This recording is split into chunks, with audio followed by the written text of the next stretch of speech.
Pastor Robert Tete, Fresh Oil Temple, ICGC, Teshi Penny, congratulations to you also for Nyame Onshirawo, na uma wejumano empem koso. One asofo a license mo from ICGC Ga East and Ga South. Munina ye mamo congratulations.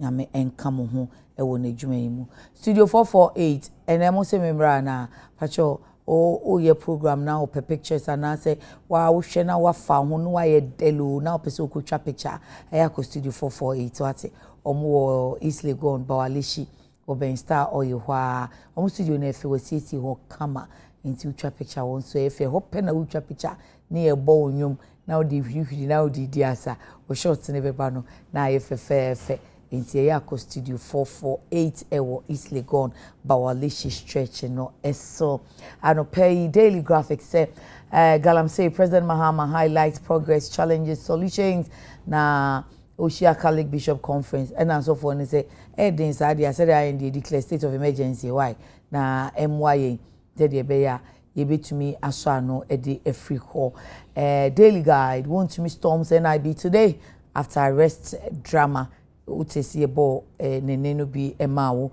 any video a na say Friday no national security for ana NIB for echo ni fie ewi ase no no so na no demu a obobna no redi na base so abechechim die ntia wonom echo ho afi NIB arrest here and there yebeka Adenta Kumi enso ni arrest ene ni bail omode man Friday no ene sa ntokwa efisa Adenta Kumi action ni mu say ntokwa say ya adwenchiro say ya lawyer for no mo exercise wo mo intelligence yo if he say ubehwe no na lawyer tadia sorry akotcho ni pieces neso ye ni kapa trust the lawyers they write nicely now actual tin na o say what say lawyer Godfrey Dami so akuyi anu wo baby no wansi aba no aba be yi anu nti Godfrey Dami yi anu ni bi na abai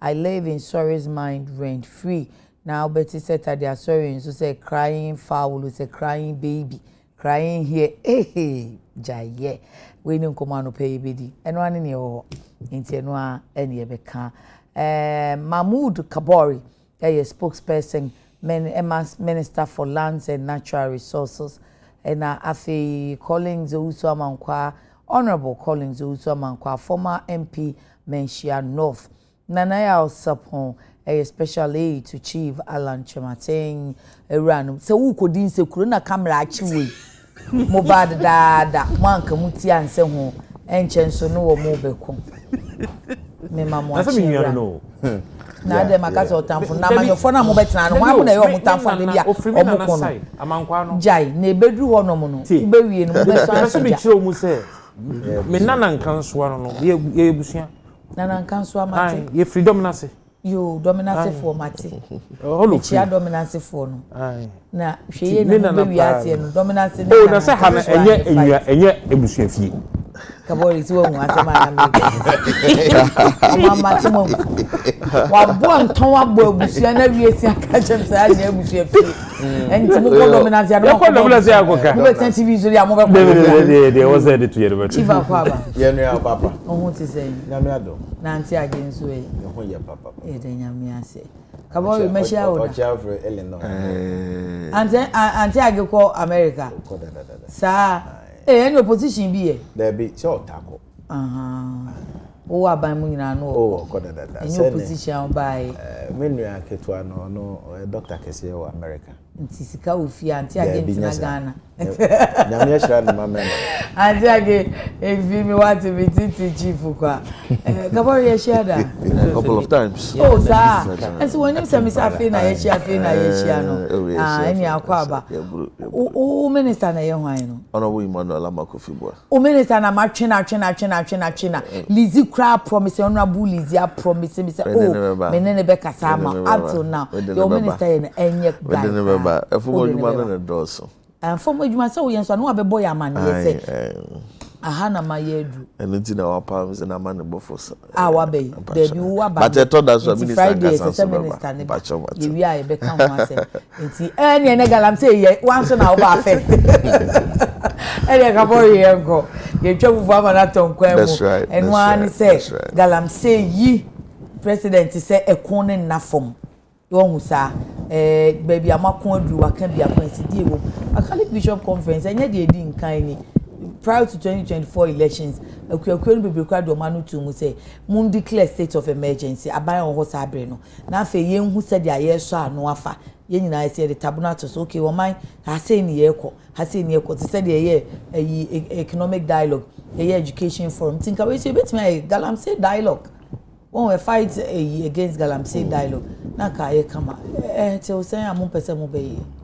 Mami na wase anopai na emu ambaso dwuma so amudi mamchia unia no mpenufo a ebehia mamchia ganafo no agebre ni adaje iti anopai mi aso se ba bia mboss obi a na obuna ni akọ ho oh hwe ho mayemo na baso ni ema no mo piaf wodwuma so a onobu imano amakofibo a obode som ne man no kre sede unia ba wo kanu no galamsey ntokwa ne ho komodie no ye nkomo a daga na ni bia akoma so na Ghana ni bia pa yekese ne se nka saa kuru wa di nge betimi apare na oman no atimi afa no ntoma pafra na yakon aban akọ feel say hyehyeye no tomra se de ya amanyofo no ye no na ama de eyaye ntokwa krankro sanse wo hwe anamotu no bi ne hyehyeye bia abanda da wotwa mu ne ye no a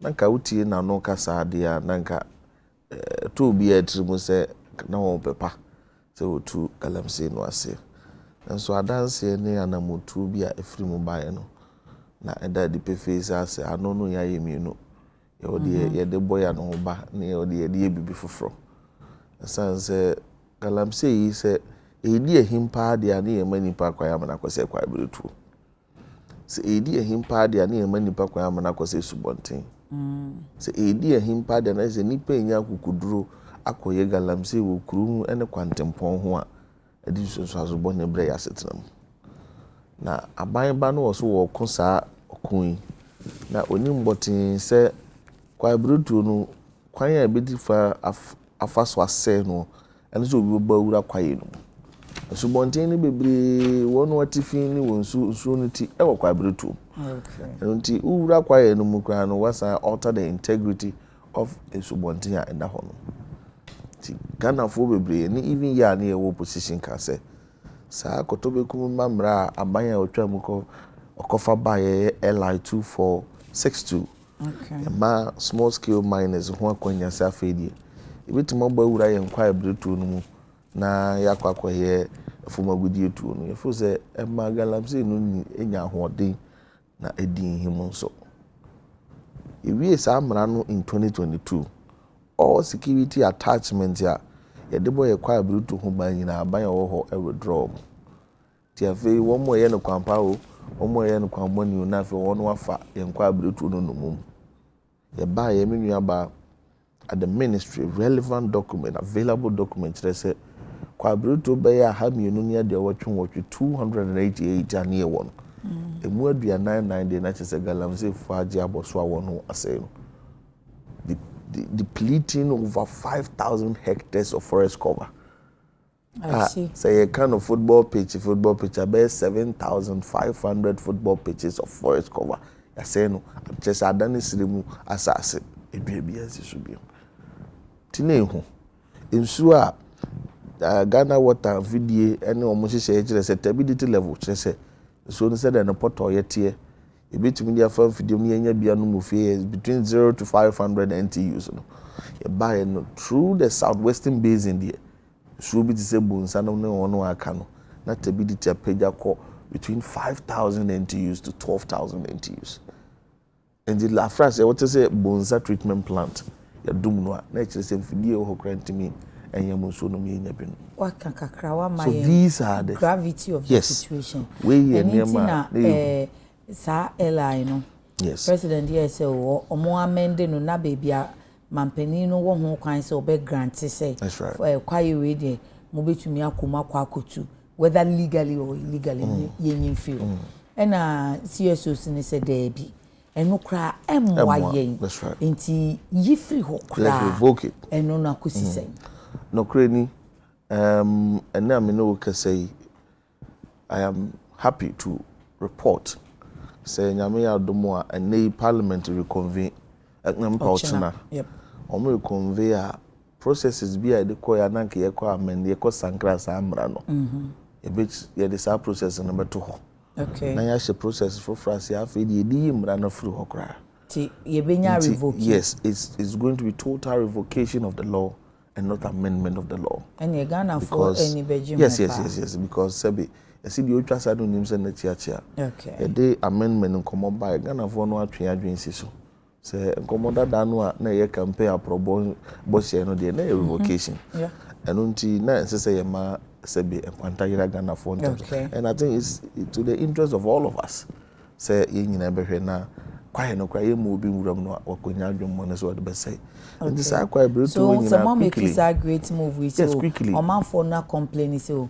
ye per revocation any amendment into if you china econo ye be hu say revocation process be that's right and ye asofo no suggestion ye say ye state of emergency say wa wutu no kwaye mu ensomu asase so queen yi bono ho ba bi no mo de eyebuo mu enso ni nyina no ye say wo de mo mfa tabono nto so na mo toto ne ma yi awia asese mo be reissuance so se mo be ndia maye eno nso pa bi be free mu aba no kwasem ne se san commandis ye di kwachiri asanse mprimpri am no kase se wo hwe even the US tariffs imposition na mo de abane ade ikoko nyina aka no sao wo hwe a ikoko nyina aba beka no okay eno ti ade a ikoko ni adua no be bia galamse mi ama na wo hwe ni ma mo listen na se koko no ka ho nti na yeshi ambassador kwara na o se eno nwa the US or munu akoko na ede na nteni nyina ye diplomatic talks a na ebitin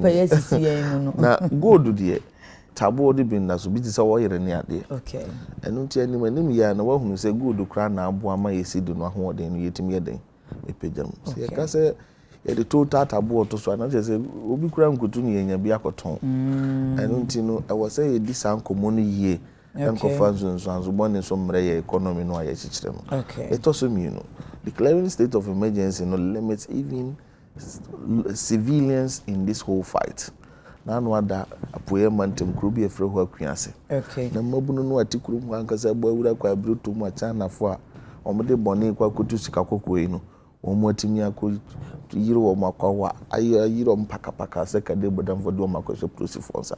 So this fight has not been just for government institutions and government agencies. So what is our common they was eating here. But then I make a suggestion and say, and yes, old ones, but new ones, be mobile license for Frana, in new artisanal license, any small scale license, kenuna fewana, mamu mansa.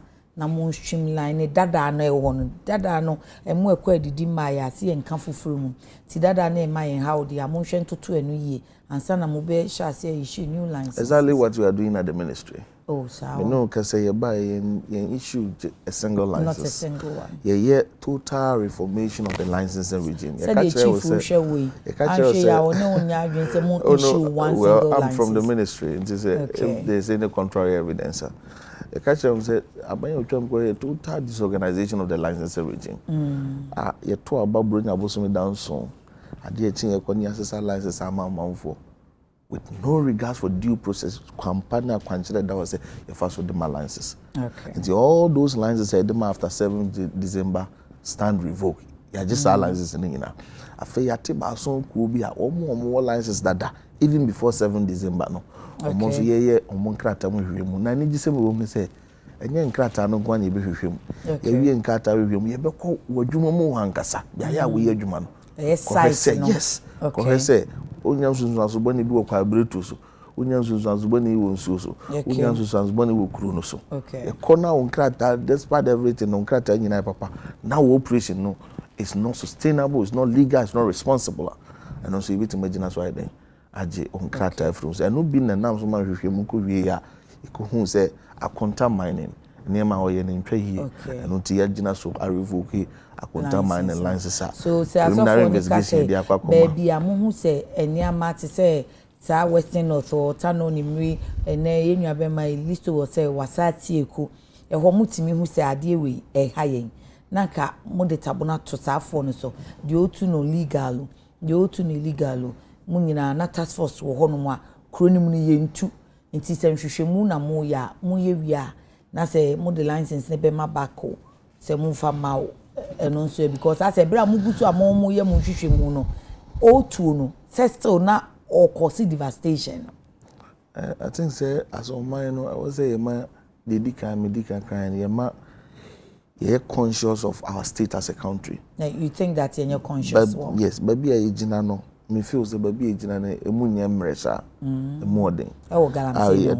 In terms of even the economy ni BBA. Okay. So recovery no would have to take a multifaceted approach. Okay. And Galamsey in Toko I said multi-pronged approach I know na ye any enforcement na boama all the forest reserve na Galamsey for ajaboso no yetime reclaim na no take krobia o makote no atun record trace somewhere late 2017 and omokote no ewo Subri forest your friend Abrewani kan yes about 10,000 population community and me no go say ye two omase okay 9 no go area forests through enforcement and the yetime reclaim 8 of them are aka density forest na density no is a bit a situation security agencies and abo say yekoye ni betimi age okwa sentiment of fin shelter bet or pro aprampramani ade nyina yetimi ade a reclaim di ama oman no nti honom yekowa offense ni aprampramani ade ni yehu say yetu whether legal or illegal ade bakwe hadwene ne say wababe operation no the military cannot stay in the forest forever. And the be no winzo akofa so no to shifting so it's quite a huge cost. And nothing na riverine communities in Okra you introduce to police BFN on the blue water guards. Ono the only Galamsey in inquiry treatment. Ono the others will monitor situations. No ama gather intelligence, no communicate the intelligence. And until now who be here send the security. Or gather intelligence undercover na so gather within any. Oh, the intelligence gathering there is most undercover. And sometimes because of what to afra or motikromo no more to a friend, you know, a buama, they are able to even pinpoint. They will be able, the lead will be able to lead you to, you know, and Yama be then a coso. It is a baby amity, a honor Sebinyame, a D for Bishop Kali Conference 40. They will understand. And Tiabe say, Comodi, we know dear, a year, a boa. But meaning will not end up solving one problem and creating another problem. And the good is the breakthrough for Ghana. Chief, almost say omo konkodeno na revocation on ya ebinya baso. Would you say so my idea na we dey a case of akoko besa say nya kroma fe. You better say me never. My message so me enchia me no. Okay. Ho mwache. Okay. Kabore ne menua panyin na ya chiamo. Na machia dominance. Dominance me papa crew. Okay. Me this year no. Wo this year no. Wo papa crew mo no timi konya this year o. Na me papa crew me papa fi. Me papa fi ye na ye di nifa hene ewo esumnya. Ba wo koto no. Na fi na nkasa so akonwa wo. So your papa wo fa ati kura we je kuma na tiwi. Na ginya ase so. Me na nasa foto e ja. Chief na anti agene wo papa de to we die. O ma haye pa.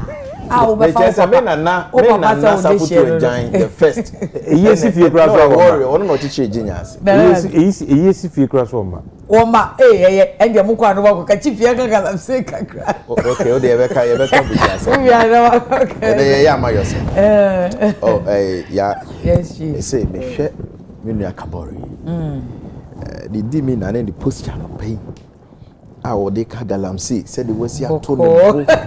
Me say areas you hu. At the first no you opposition e ka hakura won kwa. Naturally or a calm person and all that appearances are deceptive. And your programs are ya na Obama ye late news. Late news. Okay. Or come say a Brady comfort. What is them? Hey, me offer for na person you am kasetia no. Be steady me tia say be ka so come say bread come for. Let's say.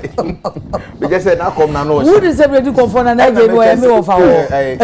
We just say na come na no. Oh, just say what to ne bu it odi me say. You are a penny. No what she shed some no sad gu yen so. But say one say say your power. Into so to ne bu ase chechire mu.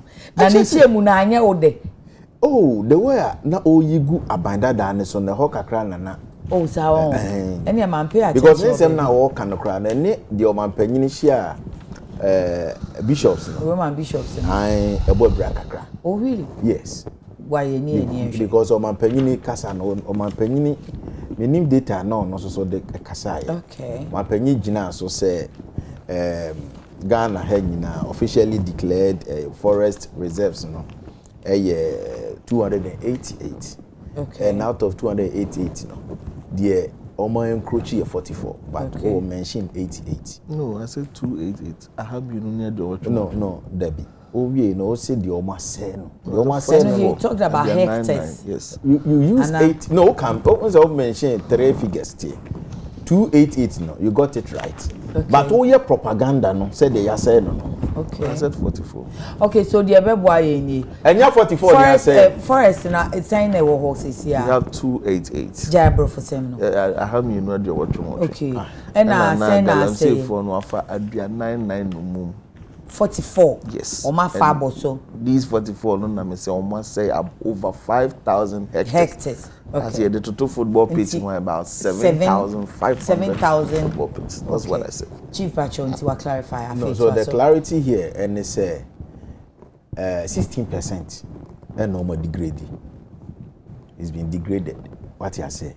I just said no out of 44. So no can nominal figures, but yes, what I'm saying percentage is 16%. Okay. Yes. And he said there was and no na honantisa. Ohanen bo no yigu abanda da ne so nti ho no hahanani o enye sanity but menuaba ye nyina pe ni ye okay aban yiti hoyi ho no ma be ka share yen oh your projection ni gold I person ye de kwama no ne adeto mo ka bi gold I expected from small scale mining sector omaka say now we need more than $5 billion US dollars from even small scale mining. Now gold no go find way. Nipa na ye ho adwuma. So from where I sit, say ye nyina ye gitu. Say enye ne na ye betu agudie wo man we mu. Agudie e wo man we mu aboa oman over the years. Okay. Over thousands of years. And Ghana, they started say ye mine. In fact, first documented large scale mining in this country was in the year 1897. Obuasi. Wasi ena ye too good. Kanene ne kasiye. Next year na namu tu yansana ye beto ye so ye biem. Ye biem no kra no 18th century asem na America. Enti ye nyina ye gitu mu se eyade a ye ne ye di ye bebo mine dia. Ene proper education ya was ye de ma miners no. Enu ne ade a from what I see, it's a solution to the problem. Because which of the miners, legal or illegal? No, I'm talking about those responsible mining. Okay. As we speak, based on the data, say nipa be 1.5 million, and they are into small scale mining. Okay. That is huge. There will be chaos. Say huge, but all the to your population in wine, you're huge in your population. And there be said no ye omo ya identify omo di omo and companies are money cancer support services companies omo asem na yeka. Okay. What about omo di good no ye niema? Jiwe ni ade so omo nyina no. Okay. Omo di so mfa so. So we are looking about nipa be 5 to 6 million. And it's a huge industry. Say yan papa na prekope ye ka say ye omu nyina nja adwuma so a eno so e be ka o man na chi. Okay.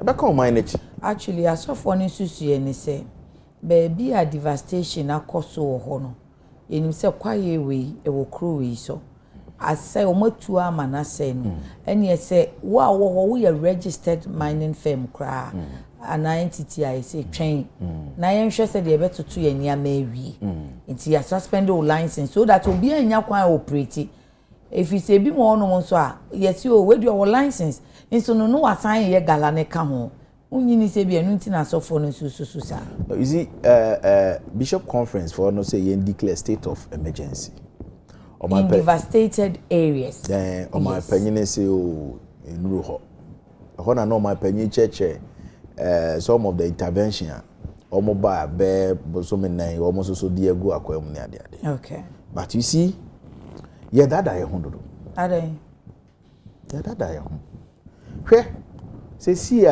NDC aban say omo na they were into small scale mining and some of them e be so your large scale miners now omo hold on with their operations na omo hwe no more review omo licenses ni ade then you ask yourself say why mo and gumura no say omo tu agudie NDC full soldiers ne wo branch executives and omo take you over many wo kase kra no omo constituency omo nyina na NDC full soldiers na ntidi ekoso na omo gina omo chairman constituency chairman for ni bi akogina court no nte ho asem okromo a me busa because one say anya sa ebe ti say time na mo power no kabori mo be ka say oh MPP full soldiers nko a e bi so na e bi mu tu hihiem na mo aye no we full soldiers no ma fa mo ya be ma nhihye na omo ye no e bi a omo ntimi succeed ni say obeto say bi a Collins me concession ni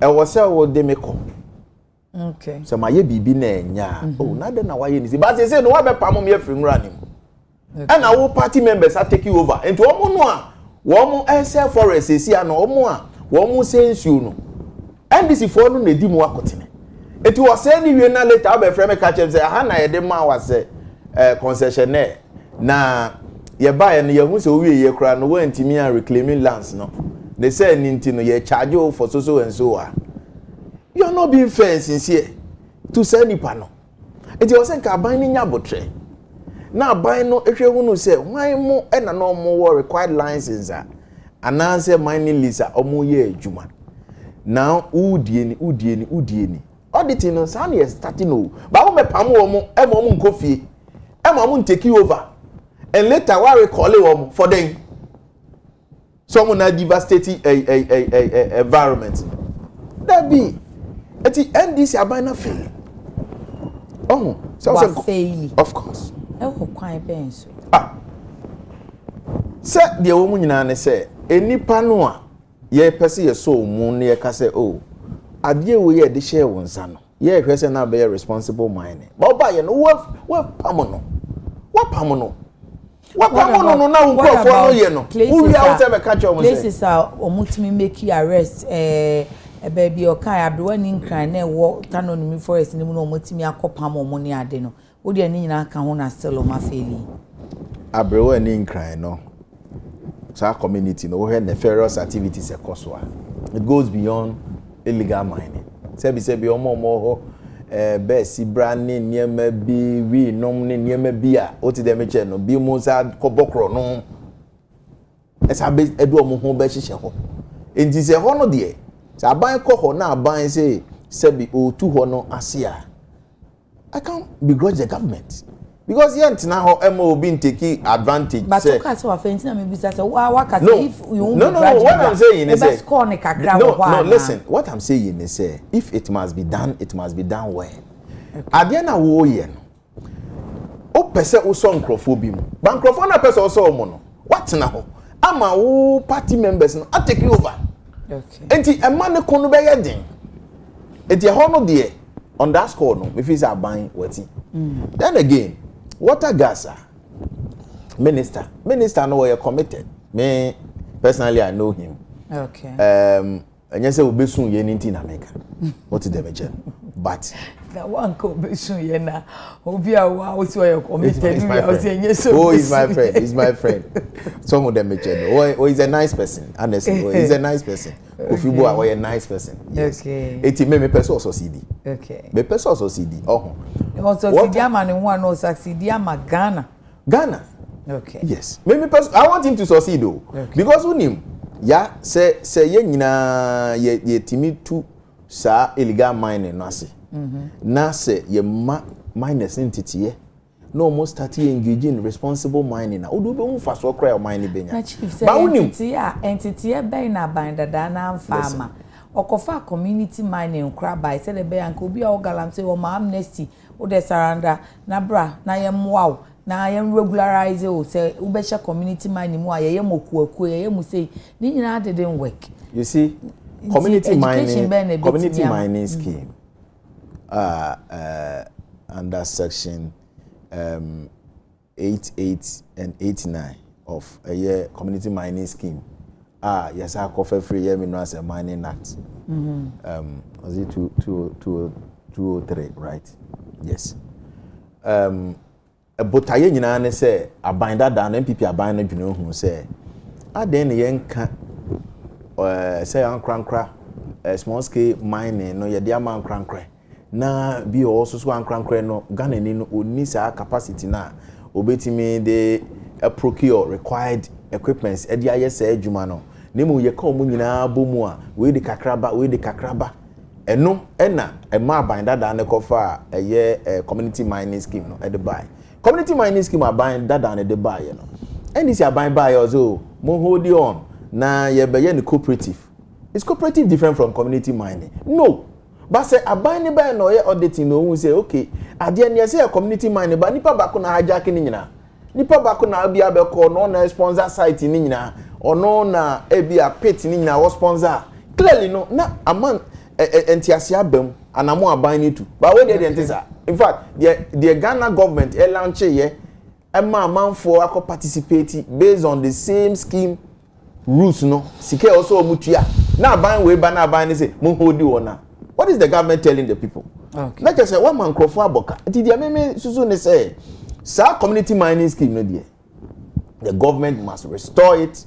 The government must make sure say obey encourage communities no na omo nyina do omo ho ahyem ni titru rock mining because enkrofo pesika boom wo Ghana ha no omo mpebre ni nti no quick money because aluvia ne de okoti wa 2 weeks to 1 month na wa feska na dwene mu no bobi obewie no na wa sai niema e wo ho but rock mining no say wo ko form akosenke no fi say oh it will take time o fi say oh or a better chance na nisika open no wanya e na ye jai ho no dia to ho so kra no e na sika ne kese ne pa e wo because a whole carrot no e twa chen omo ya aluvia asika betime nya free no enye sika keto so we need to encourage them say mo nye responsible na mo nhwe ehunu say adwuma na mo ye no ye adwuma environment friendly sane ye be ya oman no ebenya so mfa so I'm not against a small scale mining. I was here to me encourage you. So I'm against people who are mining on the water bodies. On the water bodies. But say small scale cry and ma kwan say ko water bodies mo. Obe kire okwan a obe fa so a obe ne mra ne kire. But you know alluvial. The tunu nsuo nim no. Debi the tunu nsuo no no ye pa bonefo no mo de champagne ne kosi nsuo nim dane nsuo no. But alluvial na nkasa no. Untimi enye without water. Okay. What you say? But alluvial no then it means that adene wo nsuo ni mu an ebe nsuo na no. Na meche say there be wo hia nsuo na wo dey eye washing.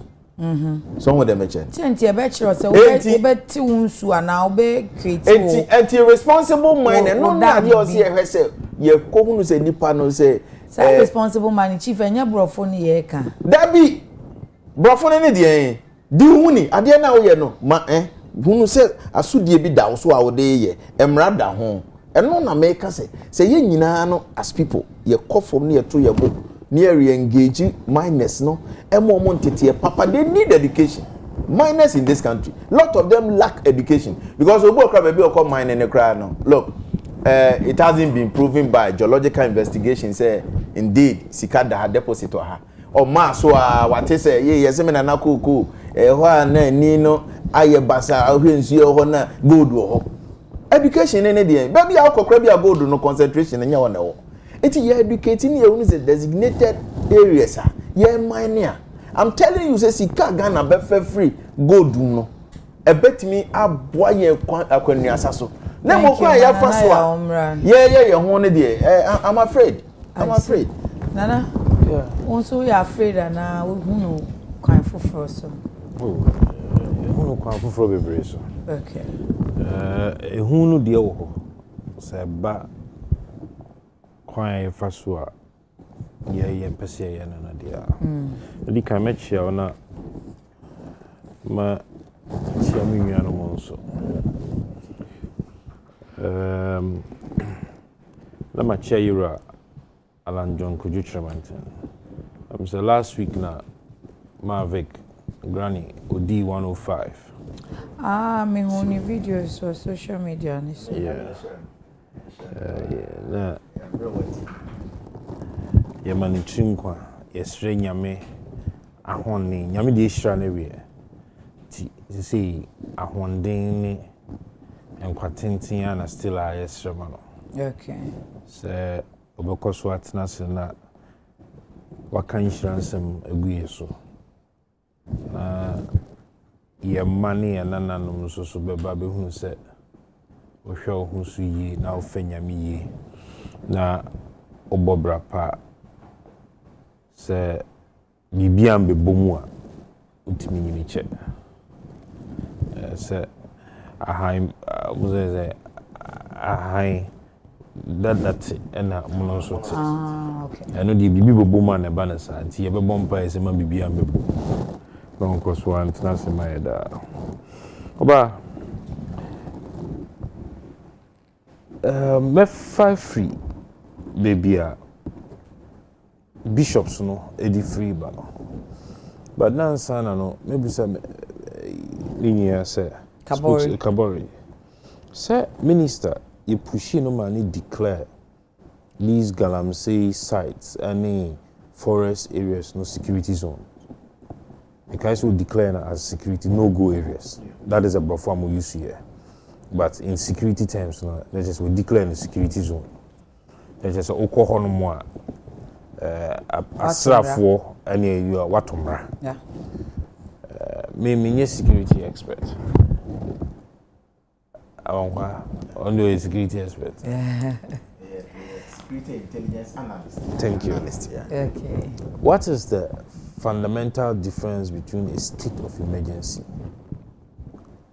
and say declare baby so say security zone and a no go area because when you say state of emergency the amount of timings I'll beat me the IEBP anytime I want to be fine here time or koda anytime we are sorry and as you declare baby so no go zone let's just end it 24/7 in a contest.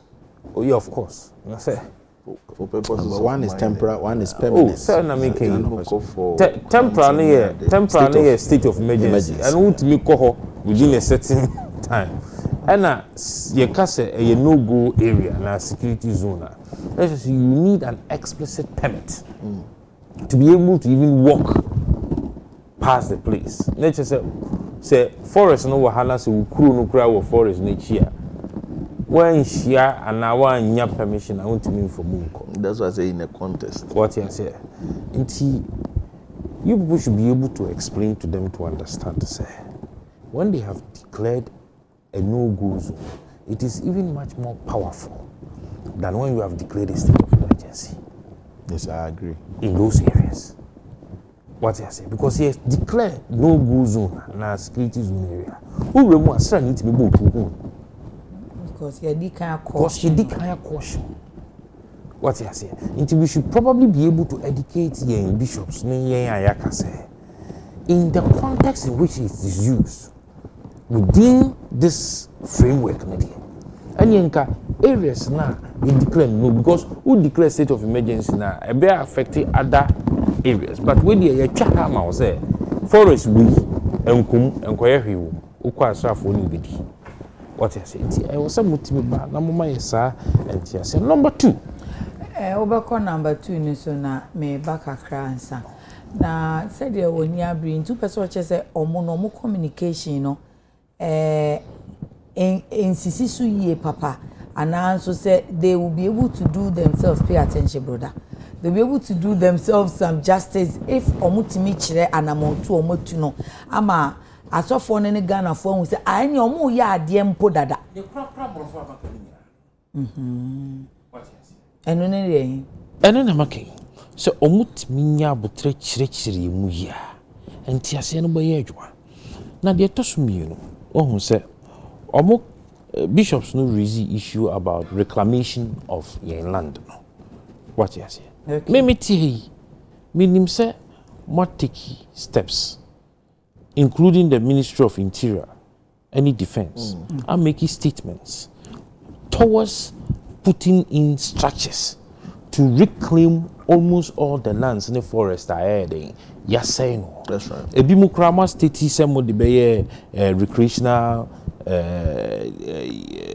say economic is a tourist day and the market can bro for people. Oh, sa nyoma we nyina no.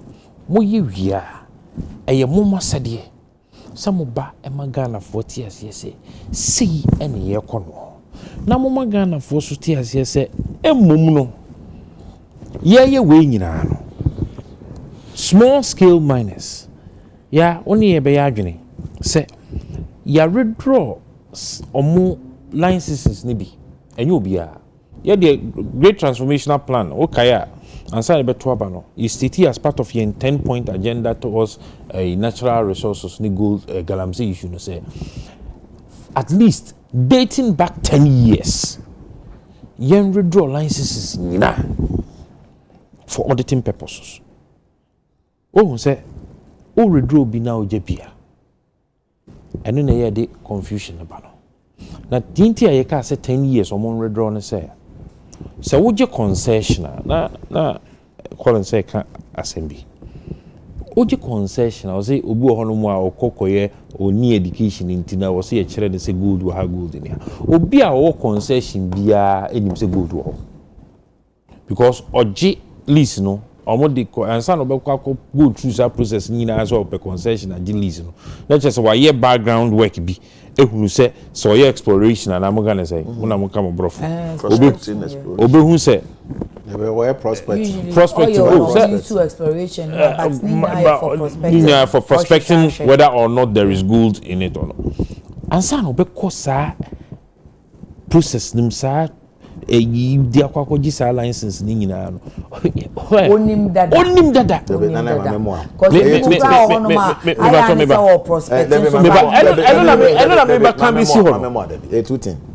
obi a wo ye concessionaire no de ye nim say minerals commission e no ma designate ho e na recommendation for the recommendation akoma Ministry of Lands and Natural Resources e na ya man e bia lease on come mining okay obi a oye illegal mining no onya concessionaire me da see you put the person on information about illegal mining kesi essay yensase yensuo ni your forest no wo mo no mu kura sa license na wakwakoje no I'll give you an example akonta mining wo mo koji license wo mo ye no o si onye mining and just me o si he does not involve himself in mining. Oh, now what body akunta mine also on your mind? Oh, see, he does not. That is a statement. He does not involve in galamsey. Galamsey illegal mining, okay. Okay, so they don't involve in mining. About that baby omo no, or see, baby omo no mo prospecting. Oh, that's what they did. But on their concession, because the mention of the name alone tells you that. Of course, you have prospecting. But on their concession, they have per the reportage they have sold portions. Erastus report. The report, they have sold portions of these concessions for people to do illegal mining. Could it be that a license a crown a prospecting? 1 minute, Kabori. Akota mining no okita license say Kabori go back and go kan I mean time no na isa no dey can bro so dey bro na dey can dem be say ache ho ne kaka Akonta 2014 no obeje prospecting license okay by 2021 no more be in prospecting na we sure say from agudie ewo hono the same place I can turn on the hono. Yes. Okay. Until open licenses the akwa kutu sa agudie. Okay. 2021 no mo man sa licenses. Until now okra actual mining license. Nenso on level of mining now person yen. Also on your forest entry permit. Okay. Also on your parliamentary ratification. Yes, and the mining leasing is useless. Thank you. Nana, how you uncle? It's omunya sa first part of document na omodi amana na. Oh, the omodi ehunehuna sabiu yen ya tie kurase no. Oba wo se agbanya ma me krata. Se me be ye mining. So me person me ha kabori ntina me hwehwe minister no kese say ebusa say which one comes first? And how do they come hand in hand? Because they don't come na onya baako na enumwa. Why give that mining license in the first place? Because onya ratification for mining licenses, you don't go for the next step. So onya ye no dey ntina next step no mo amoso mo dey I was sure now apply. He took advantage. So who was monitoring for the past 4 years? Take advantage of the fact that no wa buy mo. It's advantage I make can say okra first document into what the number. What you say be cry we buy my kwan say menye because anyway cry on the surface of it no it looks good. Okay. Because oh say or cry wa kwadiri munpo you say ubisa sa question say okra dey na untimi nkwan mine. No okra dey ntina onkra parliamentary one nka ho enti the ode e no man no onim say e incomplete without parliamentary ratification no adenti no entry permits for all those years na all to know and then I make say no say eno na hono no be ka say ono de onkotu ye wo no onkotu ye no nsusu concession nsusu ye tu wo so eno na investigations no ko ba say wa chichem and wa tonton ena nkofo no mine eno na friend illegal mine na no mo dey say ade no me patcho be college me ba the patcho me oh we should be fair no Debbie wuti menu na na ya wase ye wo fa ba kun ye wa me bonsa asem na anytime asem na for the purposes of education ye nyina mining law ye nim yo hu ni me koti mra bia wa no meba na wo kan bibi say omo de kwa enye complete because se bi nye ohene na oho no obebi say wa koji EPA wa ko forestry permit wo dey ban ade eno no wo won say no so ye different agencies but answer na Ministry of Lands and Natural Resources mining lease ebe man and obema sa license no recommendation no must come from Minerals Commission. The Minerals Commission omo no koye omo na yes sa cadastral map ni ade no wi a or the akwa ministry no to the ama ministry no ono wanya but the tie ni say ye the more akra no na say once am fa nko court ama ye nsili nsili document ni say court agi atumu say ampa document ni crown genuine eno e wo so wi a wo sa de come back to Minerals Commission be sa be gene back and say no mama copy eno ho emprepi no the tie ni say nadmo for be co site EPA for so be co site say hono falls under declared forest reserve forest before no so be ba ho omba baby say waba ye ho aba beje sa permit no ansa na watimi ye wura mu wa enti say wanye careful la forest before no anko ye sa checks now ono de once yamma no contract contract the moment e free ba no ministry wa ba no de ministry we contract o. Thank you. Contract. The bottom line is that the agenda me can question say omo chichem sa no ewia omo chichem atonton ewia na different companies are starting mining no. In itself no it has affected the base document now the kojis lease no. Because these concessions and the leases are given based on sizes of the concessions. What you say? Inti say, oh yes, small scale miner. Now ebia 1 hectare, now 2 hectares of land, any ADG small scale mining license now. What chichem atontong ewie no? Your license no crowd no crowd null and void. And yeah, you may be because what say investigation men not just so they crucify. what twetwema atonto. Speaking to our investigation. What you Which say? investigation? I am referring to a ministry of investigations or media there na investigation. No. Because then now we me I said there after the man is we've done preliminary investigation. No na so they are revoking the licenses. And we've submitted that preliminary investigation to Attorney General for further investigation with the prosecutor, all the people involved. So first investigation have commenced. And when you say who in the name of Wakunta mine who was assassin and the will try be a illegal mine at a cost of 300,000. That one court will decide. No, that is our preliminary investigation. Yeah, let's leave it to the court. Let's leave it to the court. Regardless of our investigation, way back, it's Abrena na Samuel Jinapoye in charge. Yes. At the end, a man no they can't say omuni mo coins or more forest anymore. Yes. Oh, say na ye nyina no. We have come to agree, say yes, omotimi e de baso mo mining list. Emrano Ghana ban man sa number of years on farm mining. And no the nyina tum say ho. Now as to say na omo permit from the forestry commission, that one I can't tell. So and that is what the minister said. Only permit or debate. So what I'm saying is that the minister that's what Abuja said. They made illegal illegal entry. But now the company is saying thank you. Yeah, do court to bet check. It's the idea ka say you withdraw sa licenses ni documentations ni nyina near audit no. It's because say thank you. We should be able to know these companies now yam more licenses and leases no, because most of them no say ya bibia ye most of their licenses and yes are expire but it does not hold what it does not have what it takes to indeed to have gotten the well. Tebu are prospecting but what they obi to first license no only what ton nyoma no kra wi nti won't me mfa nye hwe nti say ya redraw your reconnaissance license prospecting license on case of types of licenses ma menkasa na mu kra dey na mu give me Nana ya ufo music ga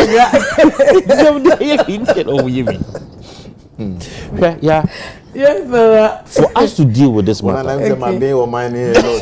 they should be able to have a proper collaboration between all the state agencies when it comes to monitoring and evaluation. They should have a one-stop shop team.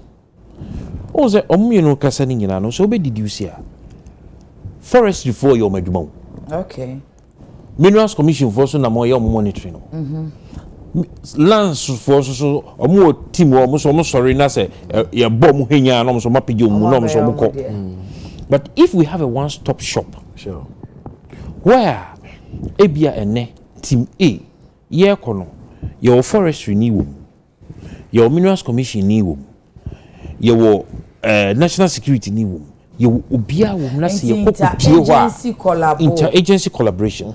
Omoko koduru hono mo a untimi me kan kire yen say o forestry fu ama wa yi nkofa yi forestry ni na wo so wa ma wo no kan ye ho wo fa ni phone and wo fa na tablet no fa na yi na say omo ma wa omo hwemu enyina so a omo de sa documents ni nyina ma wo no bi ya obehunu se na ye 1 acre of land eno mu gina so de ma wo na ye se ebia e wo so de machine eni besi so na wo se ebia forest no eni se wo trako ahie bim ena wa trako a hona ye measurement ni that was what Galam stop up next say Professor Frimpong Galam stop it was an app this how different certificates who upload there it will be able to tell whether or not it is valid. So they need to do beyond just the app. They need to have that human face. And your officer now can know. What field on the we have the energy to because the national security the soldier for Akwa many Ghana army. What next? Because only a so first phase of the documentation, sir. Untimi nka so apam no kra. O redraw the license no say we audit na.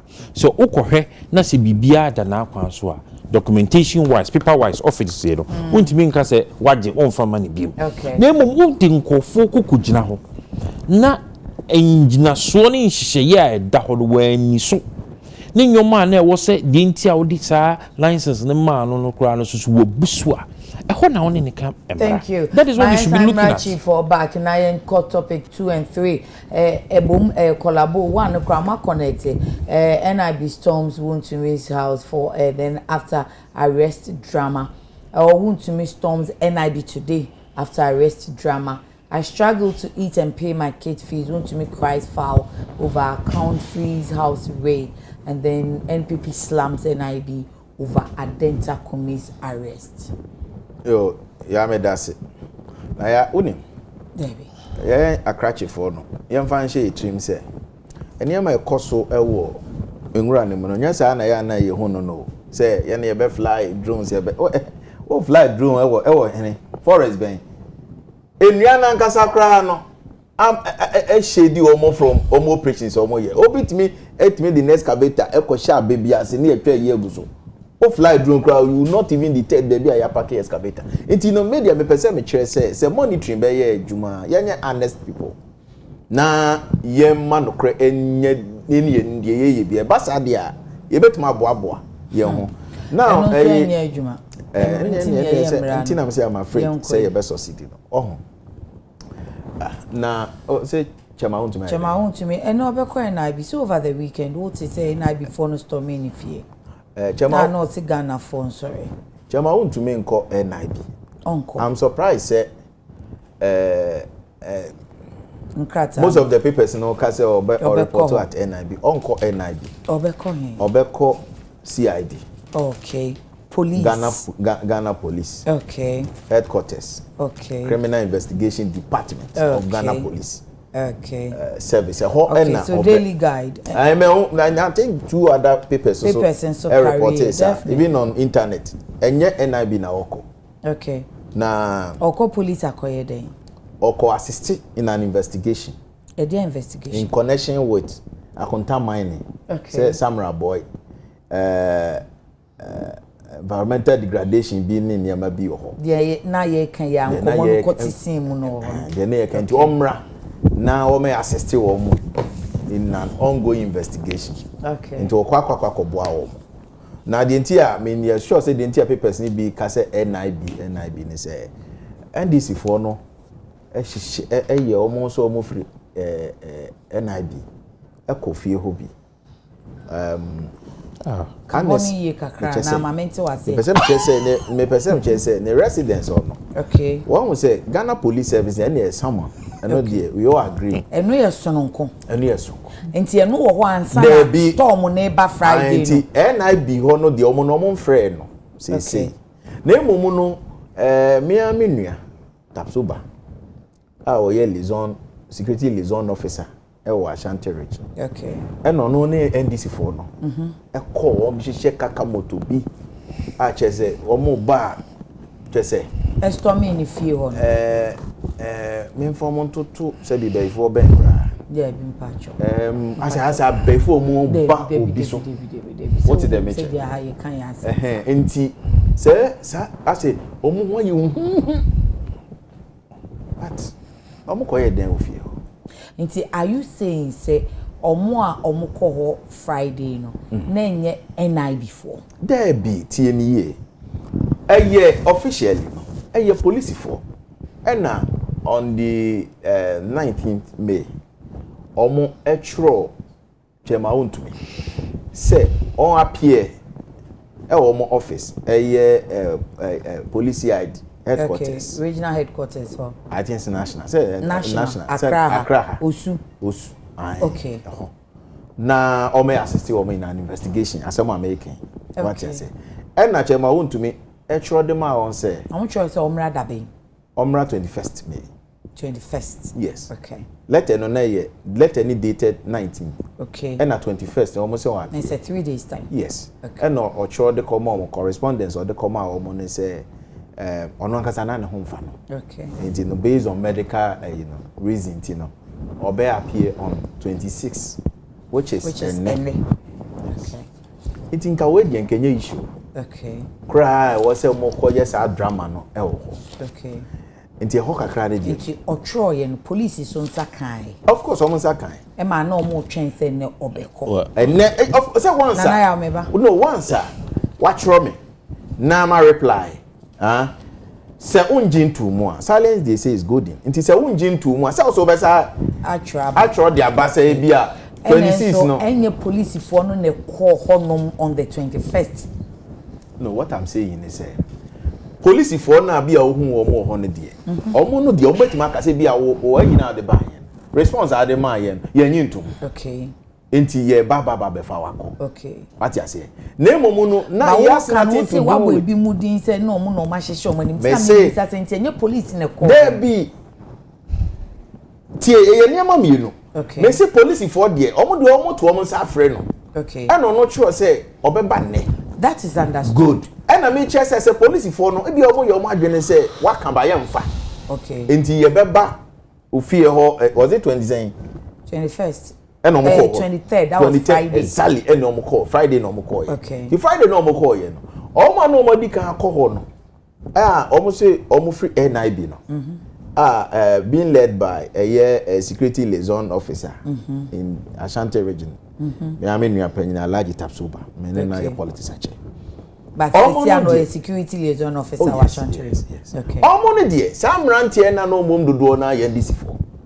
Me names or more officially no. They were even sanctioned by NIB. So wait too. 80% mo be kan sem no abom. Enti na me pesa won so boy ni team no. Enti group na omo wo fie ho no. Are you saying say enye one group? Enye one group, two separate groups. Exactly. And a call fie ho. Police for nenku. And purported officers from NIB. Why are you saying purported? Because why can say Alaji na obo ni din. Or you see ano or regional security liaison officer. But it does not work at NIB. Okay. Into your cohort. Or no now then falls under national security. Okay. Into your cohort in the. So what I'm saying is say omo ni can say. But so you national security, how will you know say be a national security for next summer? No, national security for summer current me quarter. Oh. Ya kwa ya mrao, make ne. Sa security and agencies intelligence at 2020 no. Okay. In fact, I even moved the motion on the floor of parliament. Okay. Ya mra no ya sache mu. And then yen koto nse obi so sa ho. Okay. Ya in fact, abran ba ye na otietia mra ne so pa because say wa studio na make say, look, mra na ya ye no wan kan ni ya. Asem ne kokota na ya we officer do betum. Because before say obe appear say okra okọ make arrest no. I was say demonstrate say what me secure a warrant from a judge and answer tribunal and answer police superintendent. Na say NIB say national security o maka so nkrofo no mo call ho no, they are people, they went on our behalf to do what? To do what? Say twen yo ye wo ha na ye say Richard Jakpa adi ebi manim akọ Bank of Ghana governor ho enti Richard Jakpa odi animu ye de ba ye no. Now apparently oye adwuma ye ni there two things. Enti no ebia we ya ukase because unimalaji ye nim say national security no say aban sesa politicians na me recruit. No. So what I'm saying is say na unim as a politician we no communicate but see ano ne position asesa enti okoho no moko as security liaison officer on behalf of a security agency. Ye koye sa amra we no. In fact, no currently na ma yes sir. Actented now can once. No currently na ma yes sir BNI din no.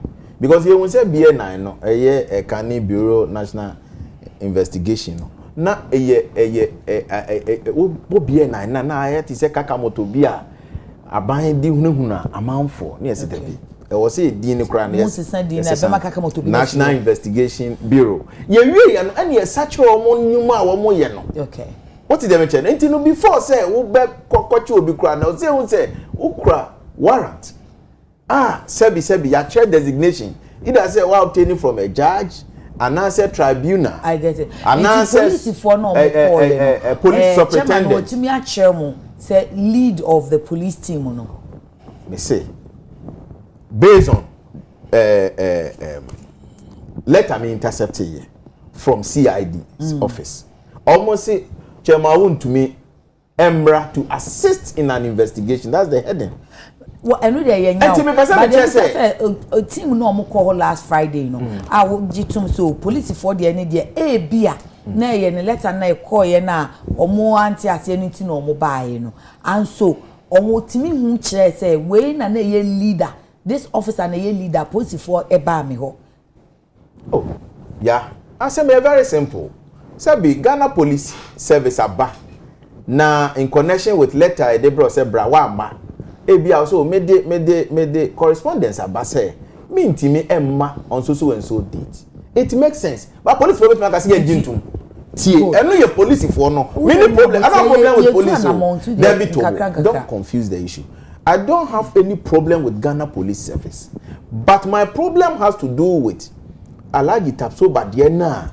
Omo yes na me say to what ni enchichem because say nyese wo so wo kan ya the obi ahu ye ne say ya yes national security for storm me ho and they went with police and I will say no two different groups police here and Alhaji Tapsoba ni team me we say Alhaji Tapsoba no how sure are you say on national security agency be ho be it NIB or national security you say no. Okay, enti police for the na you recognize. Enti so mo recognizer. Who was the leader of that police team? Yeah, me pa chow. Asem America ne say me ye adwuma wo NIB.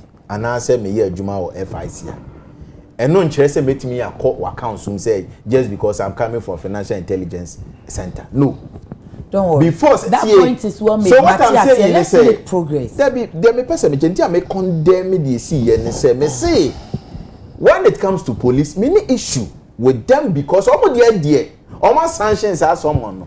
But say information you tell me, then we move on. So allow me to supply the information. For now, and so information now we are only leader of that police team. The papers be go and so papers be a report say want to me appear NIB. And I'm saying this.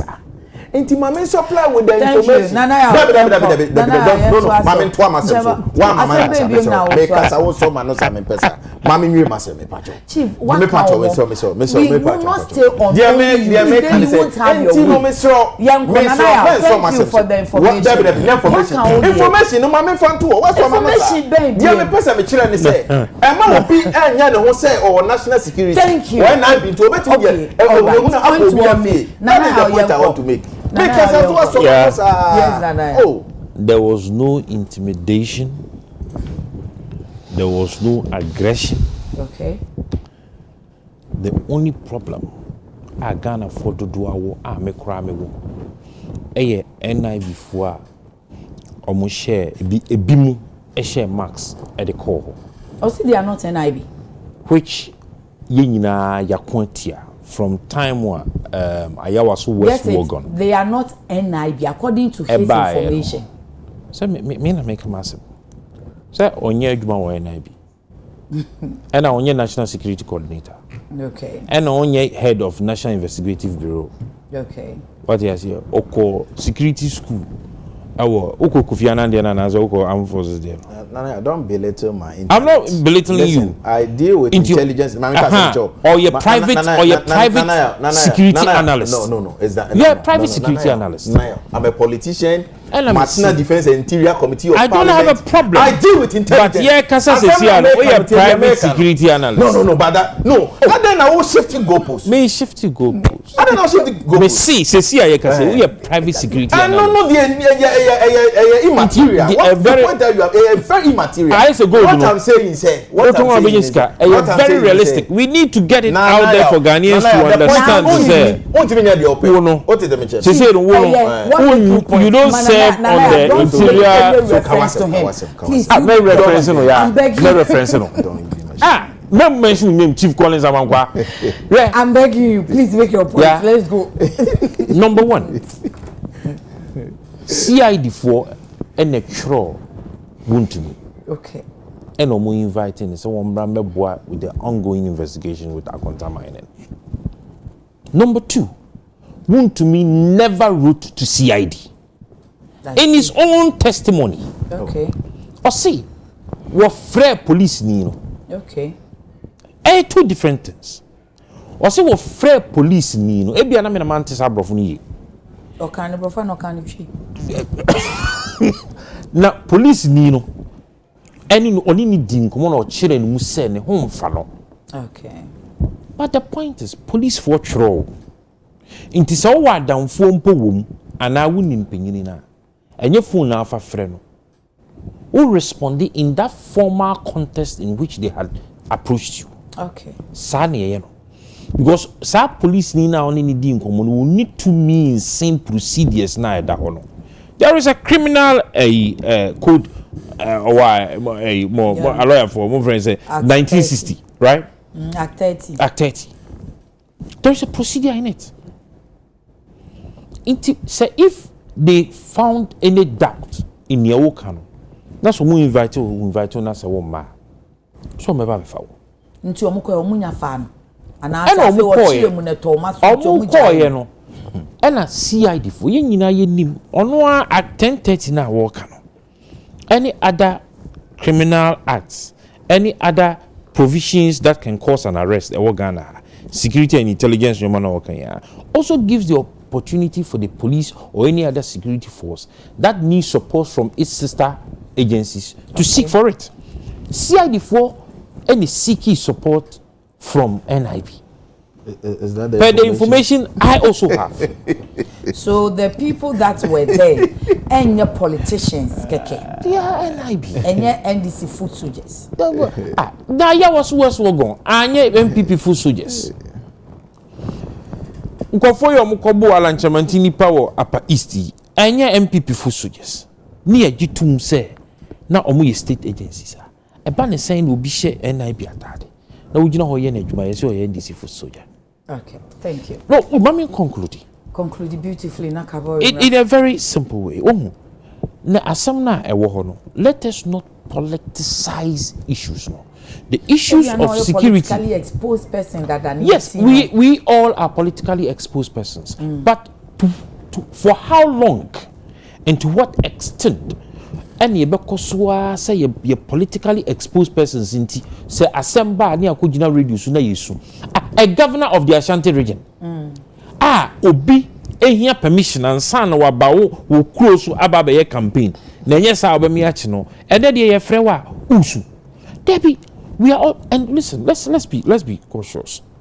So who read these statements about Montini near my cosuna the radio so by obesu yakra na imwa akonta mining accounts e freeze. Now you freeze account mining accounts your personal accounts. Is that the accounts you pay your children's school fees from? Let us take Ghanaians for serious. Maybe a freeze company accounts and then you can see a freeze company accounts alumna uchi ama school fees alumna ukoto company be pay no and when you be a onwa ba gina ho onwa ba gina ho aka kire ye se enye no nkwani company a wo running. Okay, na enye no one company a wo running. It means there are other sources. And you be last week in Ethiopia and got school fees. Let us be realistic and be honest with to Ghanaians. The Collins etia me conclude. Kabore mining asem no beka. Me conclude. Collins asem are working. And maybe we can say we should build state institutions. Now, if we build state institutions, we will be building the nation. Yeah. If we continue to allow some of these politically exposed persons to take advantage of the media and their party colors, we will not go from where we are today. Thank you, Kabori. Who free NDC media, you should be able to tell us, say, a security agencies are now. Who sempa was a me when they say, Caneno, Kabima Minka. Obi tisi owura antwebu asi akowo ntumi ke betwa na so afrikrum nsensem a ye de abɔ no kwa adu nyinaa ye nsem a ɛbɔ man hwɛ me ama so ye sɛ wo man ni nyinaa si nkonwa ama mu asɔfo nyinaa de wɔn atum galamsey now in the name of illegally acquired concession. Okay, oji adamudie mi betu sika kokɔ uwia woni wɔn wasan akɔ no abunum wodu bia umbetu no wo nche munum na wo fa baako wi abetena wo TV so ayi sika kokɔ se ye won otumfo a wona wo good nanti obia so matire wo kurum ha ene saa bɔne yɛfo sɛm a woditi a wo man no brade be yi ho ano a form for no good one when you be any form for no good one penny be a moment. Omuna wusu from the Ghana for Mejo. Omuna wusu from the MPP for Mejo. And then I went to mean to your school fees when you MPP for the door and feel what train or mentiment to your mama's school fees to my drop out. Say, Utrimu fire, Intia Mwankum. Ura wouldn't to me, and will be bia or Tana Chief you say, Bonnie be any Ura no one. Often Hong Kong investigative team. Okay. At the end, yeah. In fact, what yen and commodity in Mukra year? What can I say? Only ho. Aside Zogas and the Hodo Dinagana, a simple power dinner Zoka for Osi or Kazi, was only ho. Now what took our back Yamepa, Juada, or Baobaba. Yes. No be able to go where they will feel what others. That's all, Casa, that's a police in Sotias, you almost won't pay then when you then now senior Diga Catcher, you don't what down for your Henia, or no Henen Casabon team bedroom. Okay. Until you feel in penny or phone call is not enough. Senka CID could have also called you, but I dance until one of Trebrel. Intelligence is yes. Yes. That was one be a no. I don't wish him no Bobna. Ghana for Majimio, people for Majimio. After almost Tommy Honona, or yeah, was one PA, was a damn was just an additional information. Okay. Time wa omo yes ana osu mpia we yedele.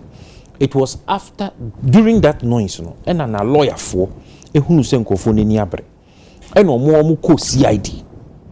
Any CID for onu shey inside. And a lawyer for no ko CID any CID court na se eko chirichiri mu se ne ho mfa no na omo de na ba figure eko kaka omo brofo a and a CID for no ama the benefit of the doubt. So on famra man. So a lawyer for no plead be omo de call be any backdoor discussions. And Friday for now kwa e ko omo be chi no sa Friday na. Me pese we cry as the kese say. Now that never we are failing and experiencing democracy. Kabima mi ke be yedwuma. Because say no in fact Kabima mi ke be in fact ye to Mama ye to na no fie wotwe bi de no ho de a na ide Kabima mi ke be na fro anya ne nine papa so agina. Because na owura kufu ado na ye mampanini e na NDC chairman na ne ho asema ba sei and a brand website trantrocracy with new abra wo now so lawyer for ni abekasa okay say be yes new body atiase akufo adon nim MPP nim and oma ban never knew that Bahama aban state institutions in now are living to the expectation of the people ya man of the benefit of the doubt sabe yes oni akorada ya mpre da bre okay if na would meet me adwane akọ okay Galamsey hun komoni na was about investigation near Bako.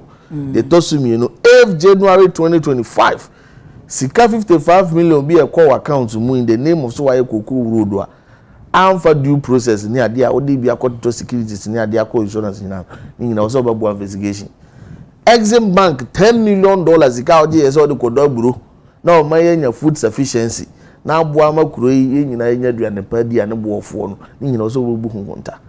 Offense only manso do bia no kwan akwaje ho contract hallmark construction and nay mobilization fee ni ade to a tune of about 45 million kwan na awinsin yes cities awinsin ni kwan ni nyina awinsin da ho no ni nyina no emeresem no obebu ho nkonta enti we nti MPP for say omo the basis we nti MPP for say we ni nyina kan in fact I'm not chief na ka say ya konta mine 17 ya friend no chief Kasa yes o say akonta mine 17 ya friend no in fact me privy to the specific matter like I told you but you have mentioned a couple of yes all of these must be investigated now who I know way the obobo way that's why there abontia se wo owura wondim kura nim se de otekwa no kura nim se de otekwa no se yes akoje offense kwan bisa ono ankasa he cannot deny but it in that public say awo no na okay they want to me dey abrere I see but what I say enu nti MPP for amayo madwen say amassing numbers to accompany someone to investigative body will deter proper investigation. No, more that one now to be a more bank because whenever we need to you have a friend, you have to know. Please, NPP is not making Ghanaian politics attractive these days at all. The pain in which they lost the past election has affected them so much so that they will say anything just to cause fear and panic to the general public. Angela Segu, God of Kennedy Japan, is talking right now. This is a spirit world. I see. Victor Usu says, crying chairman. Comments and pillar 2 in unity and people will come to power in 2028, inshallah. Special greetings to Honorable Charles Otain. Emmanuel, no, Odewe, any American. Isaac Isaac.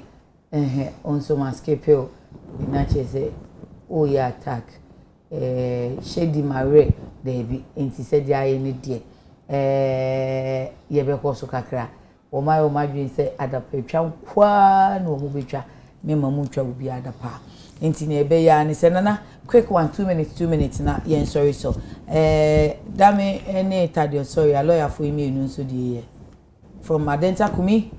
No, I didn't talk means and some idea. In fact, Unya Berman. Yeminya Berman. I would say about movement, Kakran, and also go back to MPP. Minister or MPP. Oh, okay.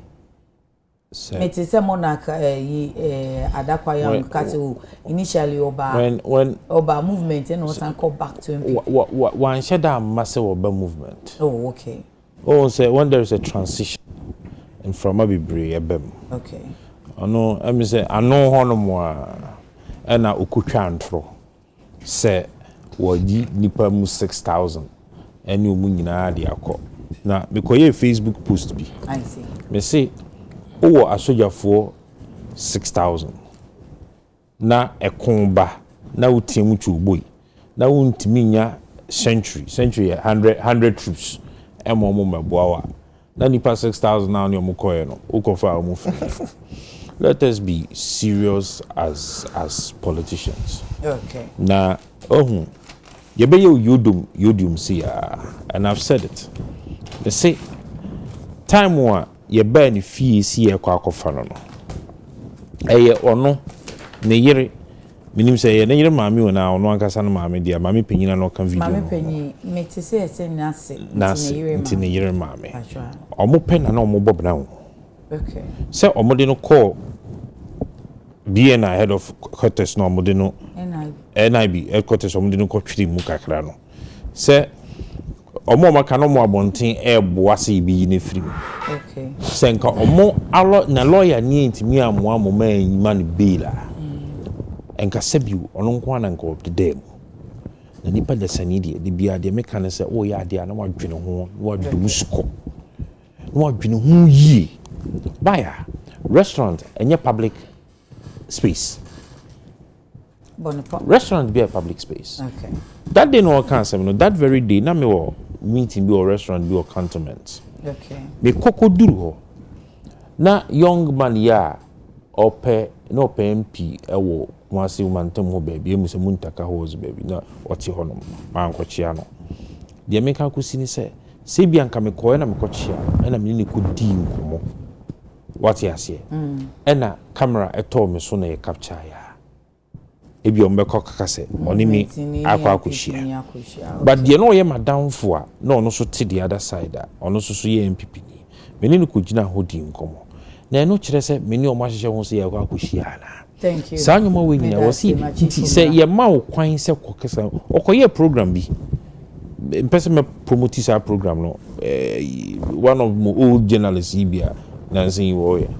As someone at the end of the show, journalist no, it's a broadcast media guy no, Eko ka say, Nyoma waka nyina no, eye ne dedie, na sum de eye ne de. But ono, any media house no, omon kan sa asem no ho. Nti won koso no won kan kese. Thank you. Chief, so we ought to be careful as very young politicians are. Over Adekye Nsroma arrest and Tadia Sorin Dami. Yeah. Yes. Sakra me can say nsɛm no ba na yɛ ka mama yɛ mfam futufutu ɛba sa yɛ moa okay deɛ meka yɛ no ene yora ontumi or call CID police headquarters no asɛmti a police for afrɛ no no sɛ ɔmɛboa wɔ mo na akonta mine ne samrabo nsɛm ɔmo hwehwɛ okay deɛ menua kabori keka de ka ho nyinaa no ɛyɛ NDC for na ekeka ɔmo nsɛm sɛ NIB wie na ɔmo police wie na sɛ NIB for so it was high issue with the okan ye na so be it ne mo man nka emfra mesere no o kotimi so no akotimi we na chief sisi an wo be kire de obi abeka na da bi me person kire say o kotimi a kotimi say they say on camera because me kra me bisa no say eye nu nti no so onu de oni but oni say there are all these cases also no sad me be shame o sad me be shame say oh say the na calling say ka say anything na your friend police for a friend obi tie obeka say sa ensem na kabore kan na memo na maka so NIB ne menua adenta kumi adenta kumi de ye nyina ye ne no edi abro ache aye politics okay mesere menua na yo adenta kumi we yo nua ketwa anya politics intina bia o be create impression be said there say be oye bad person or yakoda one use that impression say obusam so yemi nua na me so onyo ana say no kind of twatro ensem na some no kind so twatro osi we free na me da osi we free there be yen correct here you know osi we free movement for change mo all kono the nipa 6000 na koy na ono na de omba na de omko what you say and I make us say a transition. So maybe we need to make the impression. That's how we want to mean Toronto. So maybe me thank you, Chief. Debbie. Third with me Toronto. So how to make propaganda. Chief. Where we are then comedian. Adenta comedian. Otie. Me too. Niam bi e koso na ye hwe ne ye. Me nua panyini Tadio sorry. I've known him for many years. He's a good lawyer. Obieni the wa born the bra edru. Me say no pa say wa anye careful no mama yourself edidi ni chimu bebrea. Enimo nyamo a wanya over the years no ono a de beba beto from say tam. No ya man yourself man no lawyer. Tie. Emra ye nu adenta komi allergy anase obeka say ampa o video ye evidence suggest say lawyer ya me boni din any justices ni binom o makwakohia wo sa restaurant bi ana o makoba bi okay as to say o mo discuss maame no CJ suspended CJ no ana say o man discuss no eno ye another matter. But you realize Adenta Kumi can't come. Debbie, I'm saying ne ba oh. Ye mfani sisi baby o say DCC. Enunti lawyer. I would have wished Senka lawyer. Tadio sorry. Ebeka say no cre media ye bia ye call ha. Nemo kwa me copy on it. It has nothing to do with CJ ne ho aba sem. But I would deny. I'll try denial. But Chief, watch a video, no? Oh, yes, I've watched the video footage. And I said, judges never told no say on any guest beat or beat ho. Menuaba. Once will be crab back chow. Ya, me call restaurant na ya, me na medical ho na uba. Sorry, yes, I'm okay, that's the video. Exactly. So, and once your mother will cry, analyze the video very well. Oh. And how then does he admit that make your call hot now so ya obi am no wo meeting hagging nyina na ya o use nana ya pacho o use expression be say monstrous lie okay yes eba foforo yeah make say eba ye na video footage ba say indeed sa personality sa ye bobo no emu be enan bi de omo na wo video ni mu no. But it means that lawyer Tadio sorry also lied to us. How did he lie? Show. Adenta Kumi say wakoto omu discuss he overheard them. And I say it is a lie. Why wouldn't you give him credit? Say he was saying that whatever he said he overheard them discuss is a lie. Yeah. But be creating impression say enya no credit no kra won call baby asa. I see. Yes, it's one na make say only problem no. But the emphasis was on the meeting. Nana, politics na ye. But chief Nana Chwadwen the emphasis was on the meeting. Nasem no people no enye say okwa. It was the meeting. No. Yes, because I know na Adenta Kumi problem. What I'm saying is maybe Adenta Kumi may not have video. What zooming into discussion now to any testimony. Please. Nana, I choose my words. Mr. Chief Bonipo. Yeah. What's it say? Yeah, analyze overhead them. Nana, you don't crucify people like that. What I'm saying is Adenta Kumi. Increase your condition, man. Increase your condition. One who say some penny foi aquacosia. Tienie na manfo ni so na hin fapa no betima kwa koshia me kwa na chief finance also can no end wo omakwa koshia o de to aso omakwa koshia me say omo ka say me nua ba eno ye wo nto aso ne o you see who said them person stop it all me person me can say those are wanted us to stop him there then tan to aso ye wo ka just ya yeah then tan dey discuss what I'm saying come on Rebecca be that's something happen you are shooting yourself in the leg. Chief, the American me really yes Adenta the any day Obeka could prove the case. What I'm saying is one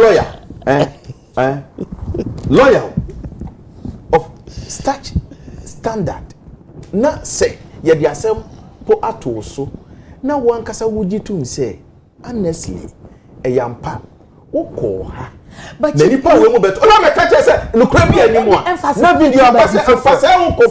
emphasis is on the autis or mocha. But Adenta said he overheard them. And even the question is video nimuno. Now Adenta he overheard them. Adenta can say, oh, or share the way na a body language. And the way you whispering air course no more discussing my menor. Odika. Thank you. Kabari yanko ai pacho before. Arahosam ne se pani abofra wunyini ya yensre kwatia. Na de wugu na no na obetwa. Ma mentu menua Adenta Kumifo. Se abrabo ye boko ye nim ye munko ye chi. Na wo ye wadwen se metwa kontompo de agu obi hu fi. Eno na beboa mo ko wani mu abrabo a. Nu se ye besia. Besan ba so ntutu zo dudu. Owura sorry. Any justice ha ndi amanyo semunti opese odi omu nyina totam kuruwam kabore na wo kan justice so asem enya de papa said the musi di Supreme Court for atem enya de papa enu nti ofutufu bia ontunufo oman ye no kure ba onu so na akono kwa na onim ye otie oman ye no kure say ye wo mra ebo obi ahokwa so betima kasa freely article 21 free speech. We can guarantee you free speech, but we cannot guarantee your freedom after your speech. Why not? Why can't we guarantee the person's Act 29, Act 29, Section 208, criminal and other offenses. Publication of false news is a misdemeanor. Betima ko da fiase mfie miensa. Enu nti sa branch no wan twen ho firi ho no. Na police say false publication na fe NIB kwa custom eni omo be ka say oh eni killing an ant with the sledgehammer na fe. Ni nyina ye talking about Supreme Court abofra so pedam na mahaba hia edija kokko na. Nti no we bia ye papa. But me the message Mr. Wakapa Kabori Canada. Thank you. The minister the man was here. Asemo anana epejaye. Nana Adaroma ehyenhye bebre education engagement ka ho. Mre sefatam ne bedru asofo akuku honom. Na the ministry about illegal mining fighting. E de betu obi enim na asoman no yɛnyina yɛtumi move together as far as you. the fight. Kabori Mahmood, spokesperson, Minister for Lands and Natural Resources.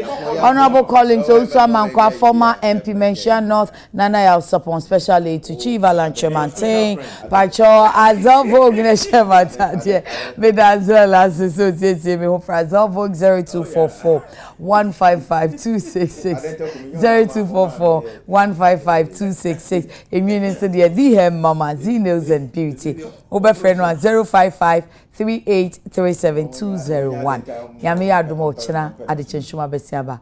Mami Akramini Yami Shira Ontinenemi.